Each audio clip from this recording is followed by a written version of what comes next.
दर्शक बंधु एमितिरे तो भारत में अनेक कलाकार अछंती जो माने अभिनय द्वारा निजर जीविका निर्वाह करते मात्र सेथिरु हाथ गणती कुचित कलाकार अछंती जो माने निज अभिनयर पारदर्शिता पाई सर्वाग्रे सम्मानित हुअन्ते। सेहीपरि जड़े सफल तथा जनप्रिय अभिनेता होउछन्ती रामचरण। राम निज दक्ष अभिनयर प्रमाण स्वरूप साउथ एक्टर हुई आज सारा भारत सहित विश्व स्तर में बेस सम्मान पाउछन्ते।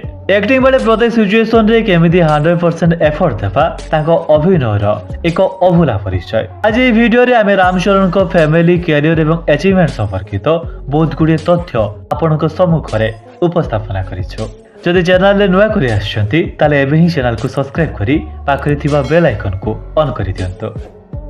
27 मार्च 1985 रे तमिलनाडुर चेन्नई सहर रे चेरी बा कनिडाल रामचरण तेजांको जन्म एक फिल्मी बैकग्राउंड फैमिली रे होइथिला। रामचरण को बापा चिरंजीवी तेलुगु फिल्म इंडस्ट्री रो जने सुप्रसिद्ध तथा जने आगधाडीर अभिनेता ओ तांको मां को नाम सुरेखा। रामचरण निज प्रारंभिक शिक्षा पद्म शिशाद्री बाला भवन चेन्नई रे पढ़ी परे लॉरेंस स्कूल लवरेल रे पढ़िथिले। या परे the Hyderabad public school Begumpet रे पढ़ी सेंट मैरिज कॉलेज हैदराबाद रे निजर ग्रेजुएशन कंप्लीट करथिले। हालांकि रामचरण निज जीवनर लक्ष्य जने ऑटोमोबाइल इंजीनियर बनिया पई चाहुथिले मात्र से बाल्यकालरु जेतु परिवार रे एक्टर मानक संस्पर्श रे रहि आसुथिले तेणु तांको अभिनय प्रति लालसा जन्मिथिला। सेथिपई रामचरण किशोरी Namit Kapoor acting school in Mumbai रे एडमिशन नै सेठारे अभिनयर शिक्षा नैथिले। जेतु रामचरण फिल्मी बैकग्राउंड फैमिली रु बिलोंग करुथिले तेणु तांको फिल्म रे अभिनय पई सेते स्ट्रगल करिबाक पड़ी नथिला। से 2007 रे चिरुथा नामक एक तेलुगु फिल्म द्वारा चलचित्र प्रांगण रे पाद देइथिले। मात्र रामचरण को कैरियर रही प्रथम फिल्म हालांकि फ्लॉप रे परिणत हैला किंतु एई फिल्म रे रामचरण को आउटस्टैंडिंग परफॉर्मेंस देखि तांको विभिन्न महलरु बहुत गुडे अवार्ड्स रे सम्मानित करा जायतिला। या परे रामचरण 2009 रे फेमस डायरेक्टर एसएस राजामौली को हाई बजेट विशिष्ट फिल्म मगधीरा रे अभिनय कले। एई फिल्म रो सफलता आपण एथिरु ही अनुमान करि परिबे। ए फिल्म को थिएटर रे प्राय 2 वर्ष 2 मास धरी चला गला। आउ 2013 सुधा यह टॉलीवुड रो हाईएस्ट ग्रॉसिंग फिल्म भाबे प्रसिद्ध अर्जन कला। से समय ए फिल्म को बहुत पुरस्कार और सम्मान रे मध्य सम्मानित करा जायतिला। या परे रामचरण आउ केबे पछको न चाहि बळी की बळी गुटे परे गुटे फिल्म दे चलिले।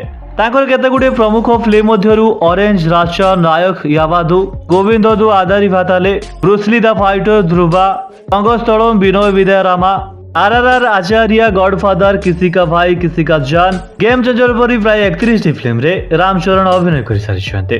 अभिनय समय दर्शक को मोहित करिवार एक नियारा कला संपन्न रामचरण तांको जीवन रे सफलता सदृश विभिन्न अवार्ड्स रे पुरस्कृत होइछन्ते।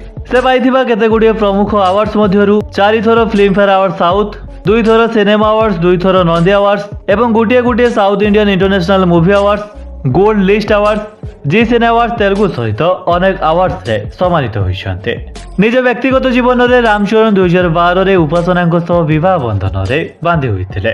वो क्लीन केरा नाम रे तांकर एक झियो मध्य अछि। वास्तव रे एथिला तेलुगु फिल्म इंडस्ट्री रो जने सुप्रसिद्ध तथा जनप्रिय अभिनेता रामचरण बा चेरी को जीवन संबंधित संक्षिप्त वीडियो अटे। जदि वीडियो भलो लागिछि वीडियो को लाइक करबा सहित साउथ फिल्म इंडस्ट्री रे आपन को पसंदीदा एक्टर किए निश्चित कमेंट बॉक्स रे बताइबे। रहुछि जय जगन्नाथ।